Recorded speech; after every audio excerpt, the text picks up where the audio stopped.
Hi everyone, in this video we will discuss some important case laws on intellectual property rights.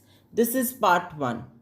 The first case is Bajaj Auto Limited versus TVS Motors Company Limited 2010 Madras High Court.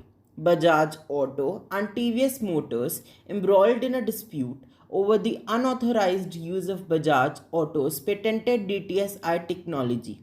Bajaj Auto seeks a permanent injunction and damages, alleging that TVS Motors used twin spark plug technology in their internal combustion engines without permission. The court applied the doctrine of pith and marrow, also known as the doctrine of equivalence, in this case. The doctrine comes into play when there is no literal infringement, but the accused product or process bears a strong resemblance and performs similar functions to the patented invention. The court used a purposive construction to determine whether the new feature claimed by Bajaj Auto constituted an essential aspect of the invention or not. The Supreme Court issued directions for expediting intellectual property cases, mandating day-to-day hearings and a maximum 4-month duration for decision making. The next case is Novartis versus Union of India 2013 Supreme Court. This case involves Novartis' application for a patent on the drug Gleevec, which was ultimately rejected by the Supreme Court of India after a lengthy legal battle. The court based its decision on two main reasons. First, mere discovery. The court ruled that Novartis had not invented a new drug but rather made a discovery of an existing drug. According to the Patent Act of 1970, a mere discovery does not meet the criteria for patentability. Second, lack of improved therapeutic efficacy. The court emphasized that for pharmaceutical patents in India, besides meeting traditional requirements like inventive step and novelty, there is an additional requirement of demonstrating improved therapeutic efficacy. Novartis failed to prove that their drug had superior efficacy compared to existing drugs. This case dealt with the issue of evergreening, where companies try to extend their patent exclusivity by making minor changes to existing drugs. The Supreme Court's ruling aimed to prevent this practice and ensure that patents are granted only for truly innovative and therapeutically superior drugs.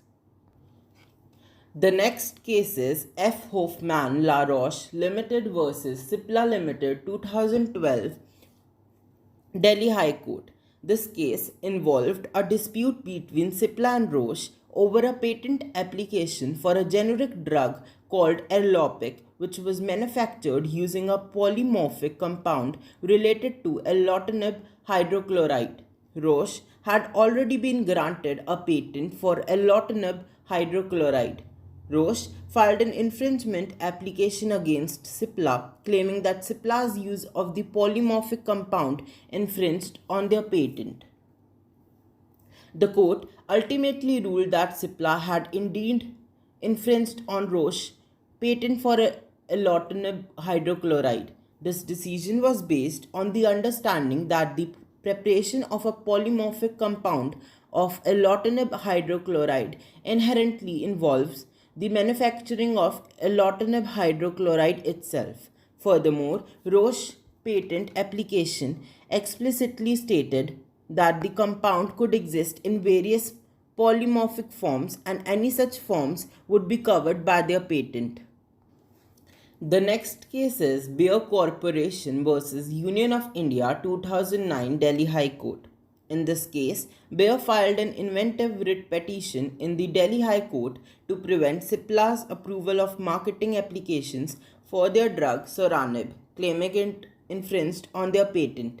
Bayer argued for a mechanism of patent linkage where drug approval should be linked to the existence of a patent. However, the Delhi High Court disagreed and imposed a substantial cost to discourage future attempts at such linkage. The court held that there is no drug patent linkage mechanism in India, as the objectives of the Drugs and Cosmetic Act and the Indian Patent Act are different.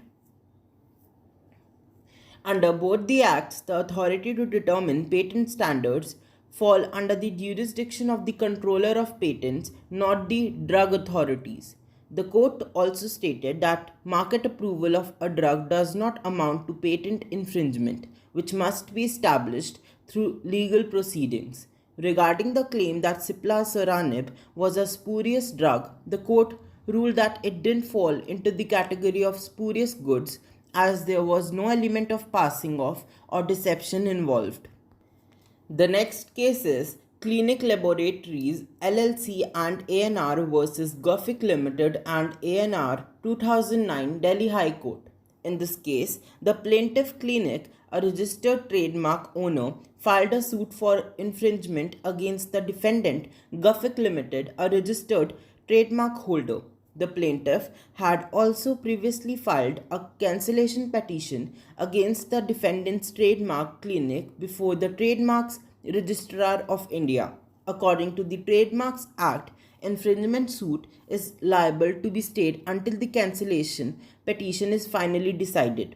However, the court has the authority to issue interim orders, including granting interim injunctions, appointing receivers, keeping accounts, or attaching property.